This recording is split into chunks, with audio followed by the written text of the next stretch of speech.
Je m'appelle Yefa Okafo. J'aimerais pouvoir dire que ce que je vais raconter est une fiction, inventée un soir de pluie en regardant un film dramatique de Nollywood, mais non. Tout ce que vous allez entendre est vrai. Chaque mot, chaque émotion, chaque cicatrice, est bien réelle.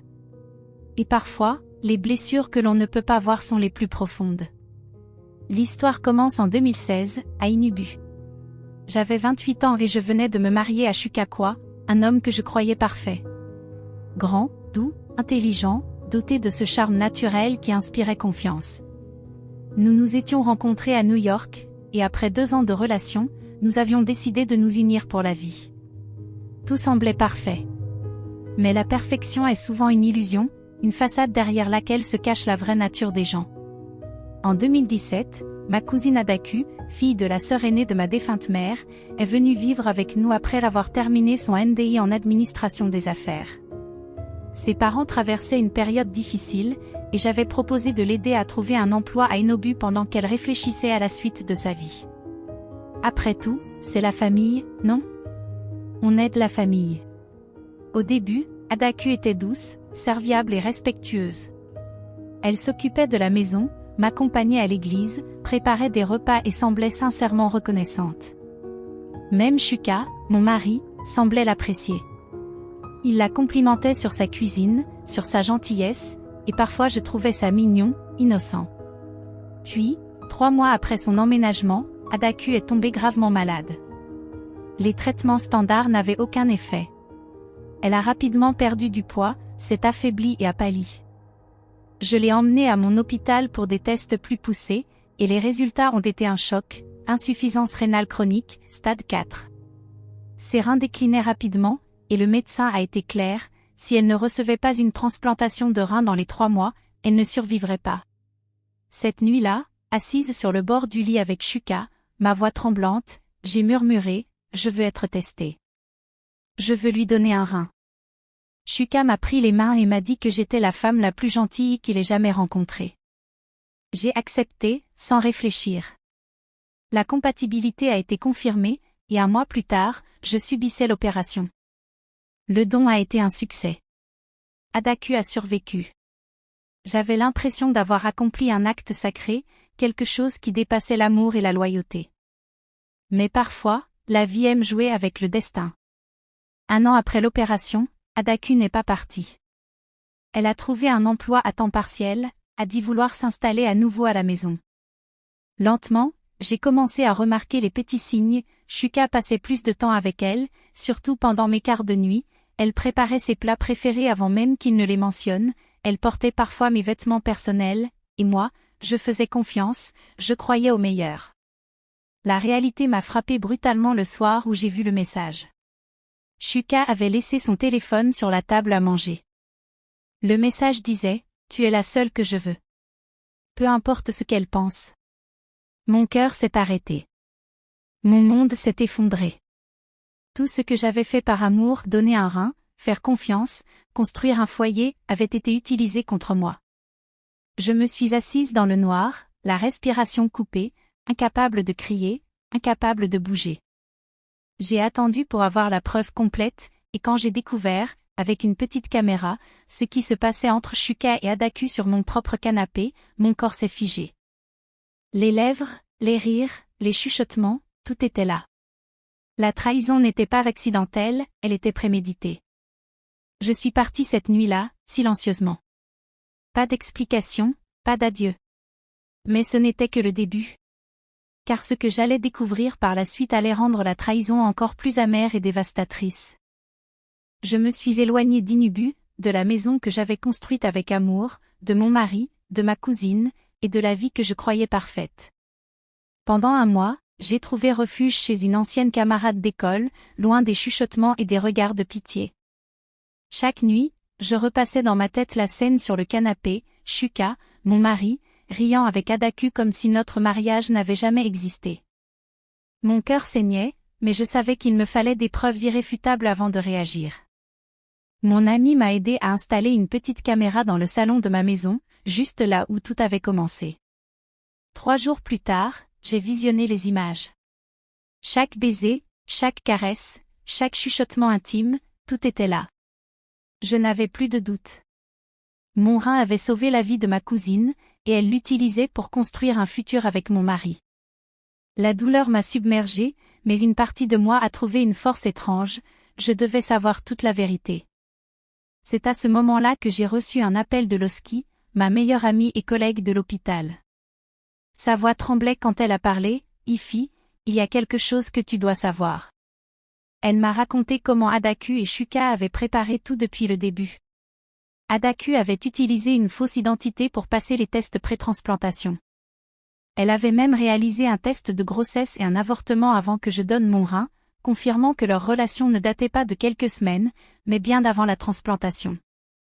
La trahison était bien plus profonde que ce que j'avais imaginé. Mon corps entier tremblait. Tout ce que j'avais fait par amour, ma gentillesse, ma loyauté, ma confiance, avait été manipulé. J'étais en colère, mais cette colère était concentrée et froide. Je devais agir intelligemment, pas impulsivement. Je me suis rendue à mon hôpital, déterminée à examiner les archives et tous les documents concernant Adaku et la transplantation. Chaque dossier que j'ouvrais confirmait mes pires craintes, tests falsifiés, signatures contrefaites, informations médicales altérées. Puis, une révélation encore plus choquante, une vérification bancaire a montré que Shuka avait ouvert un prêt de 4,5 millions de Naira à mon nom, en utilisant mes documents professionnels et ma signature falsifiée. Ce n'était pas seulement une trahison émotionnelle, c'était une fraude organisée et préméditée. Mon mari et ma cousine avaient utilisé ma réputation et ma carrière pour obtenir un financement afin de construire leur propre maison, pendant que je croyais les aider par pure bonté. Je suis allée à la banque. L'officier était sous le choc. « Madame, vous n'avez jamais demandé ce prêt ?» Je secouai la tête. Tout était préparé, un faux pouvoir notarié, des signatures contrefaites, et un compte bancaire sous le nom d'Adaku Obi. Chaque transaction avait été soigneusement planifiée. Mon sang bouillonnait, mais je savais que crier ou m'effondrer ne m'apporterait rien. Il fallait agir légalement. Le lendemain, je me suis rendue au poste de police pour déposer une plainte pour usurpation d'identité et fraude financière. La procédure a été longue, mais j'avais maintenant des preuves concrètes, dossiers médicaux falsifiés, captures d'écran de messages, relevés bancaires et documents de prêt. La trahison émotionnelle avait été accompagnée d'une trahison financière totale. Mon esprit ne pouvait pas se concentrer uniquement sur la colère. Il fallait que je récupère ce qui m'appartenait. J'ai commencé à enquêter sur la destination finale des fonds, un transfert de 3,8 millions de Naira vers une société immobilière, Diamond Shelter Property, pour un bungalow de 3 chambres à Harmony Estate.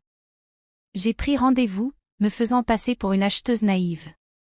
La réceptionniste m'a montré les documents et, quand elle a mentionné le nom du « petit ami » qui gérait les paiements, j'ai reconnu Shuka. Mon mari, mon amour, celui en qui j'avais placé ma confiance, avait utilisé mon identité pour bâtir une vie secrète avec ma propre cousine. Tout s'est mélangé dans ma tête, trahison émotionnelle, mensonge médical, fraude financière, je voulais crier, pleurer, exploser.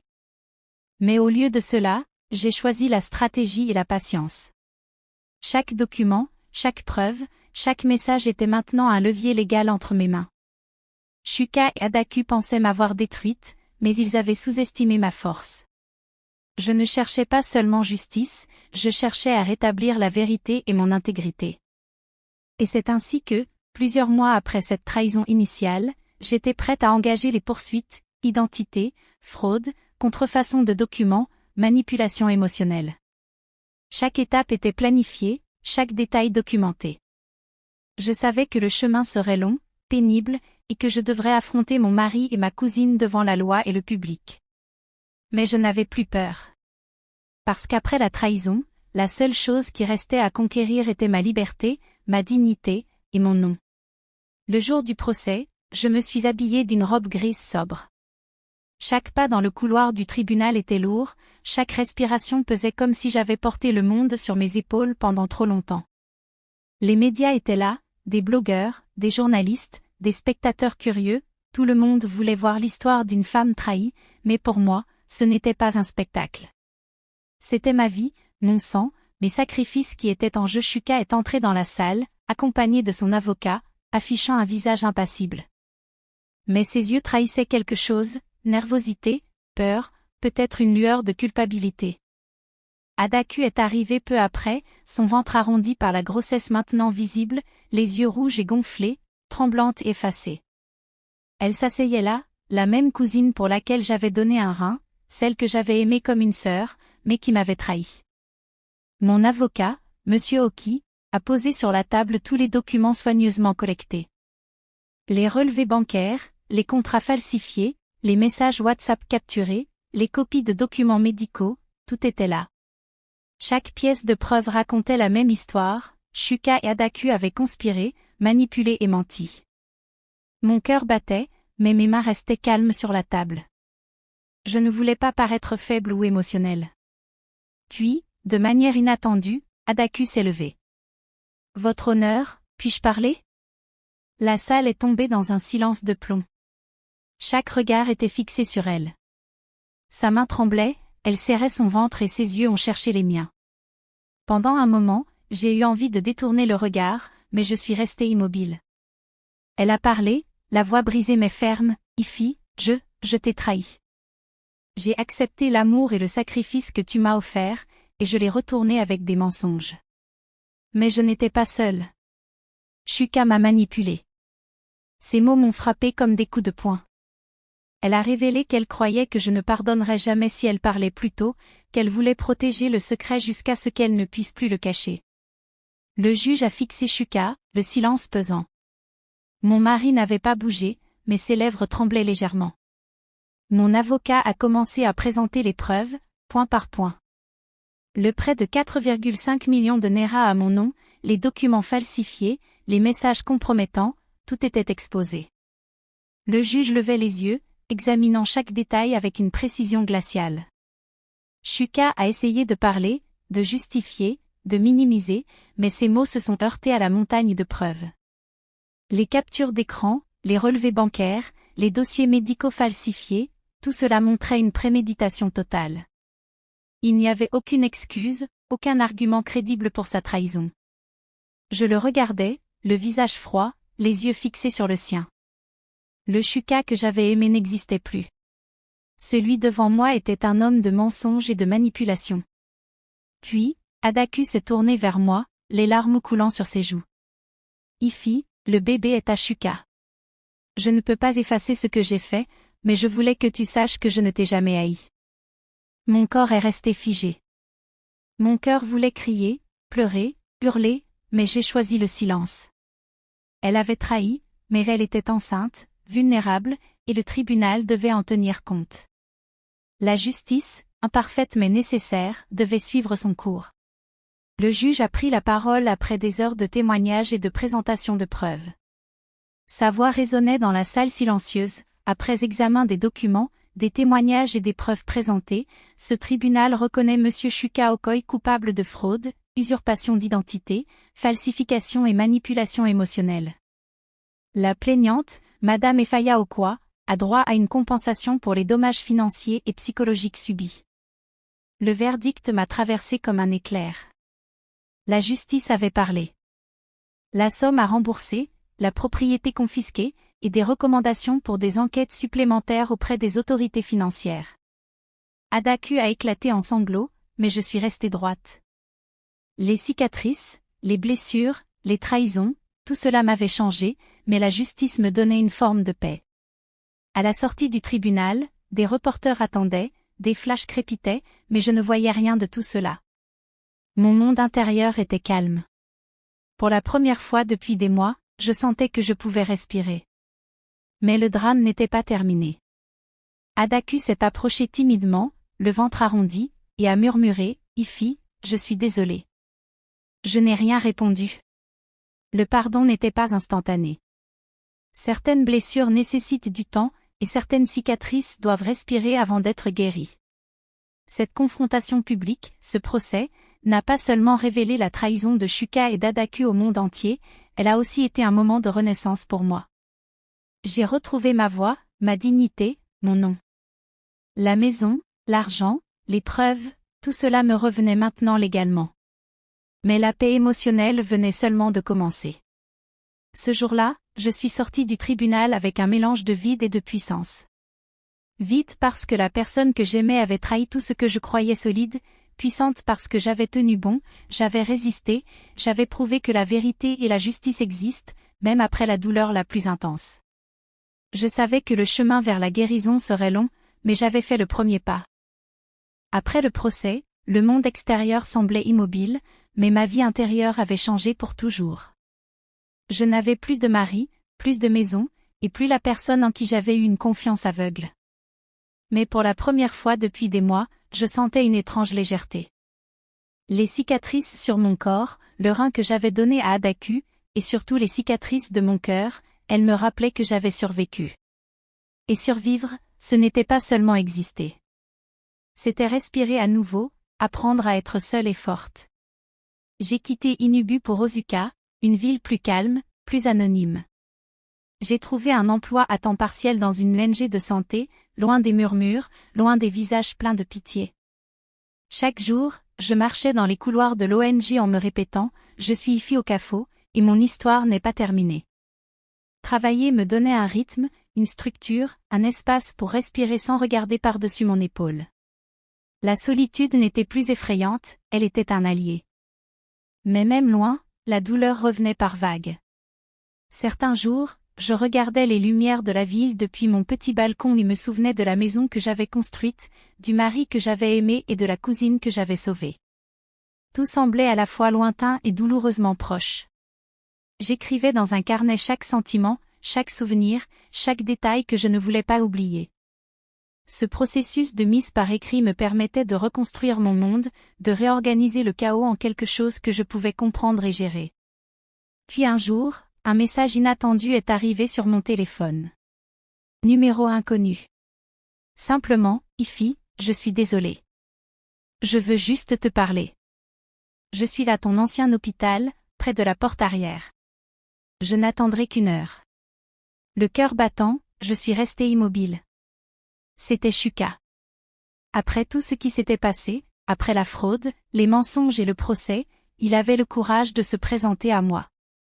Je ne savais pas si je devais répondre, mais quelque chose en moi voulait clore ce chapitre. Je suis allée. Quand je suis arrivée, il se tenait là, un jean et une chemise usée, les yeux creusés, l'air perdu. Il ne s'est même pas avancé vers moi, il m'a simplement tendu une petite enveloppe. « Qu'est-ce que c'est » ai-je demandé. « Tout. » répondit-il, d'une voix faible.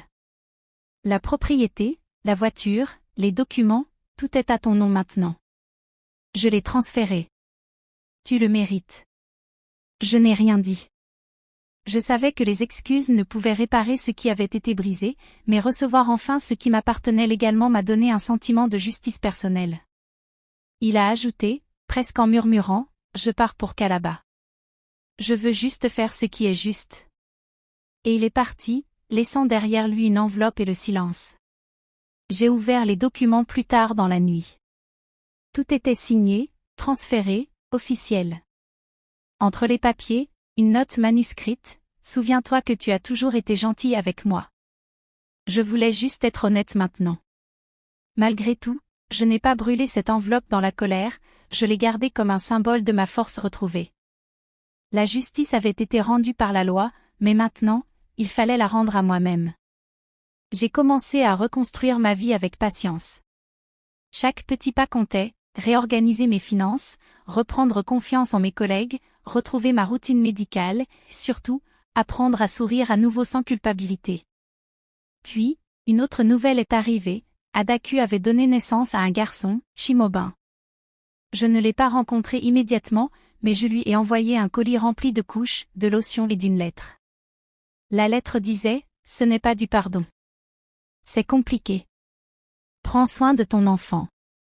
Qu'il grandisse dans la lumière et non dans les ombres. » Ces mots étaient tout ce que je pouvais offrir, un message de sagesse et de distance, un moyen de rompre le cycle de douleur et de trahison.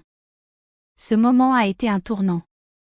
J'ai compris que la reconstruction ne signifiait pas oublier ou effacer. Cela signifiait accepter ce qui était arrivé, apprendre de la douleur et utiliser cette force pour avancer. Chaque matin, je me levais et je me regardais dans le miroir, et pour la première fois depuis longtemps, je voyais non pas une victime, mais une survivante. Une femme qui avait été trahie, mais qui n'avait pas été détruite. La vie n'était pas parfaite. Je n'avais pas d'homme à mes côtés, pas de sécurité financière, et le poids de mes cicatrices me rappelait constamment mon passé. Mais j'avais retrouvé mon nom, ma dignité et ma liberté. Chaque jour était un pas vers la réclamation de moi-même, une reconstruction silencieuse mais déterminée.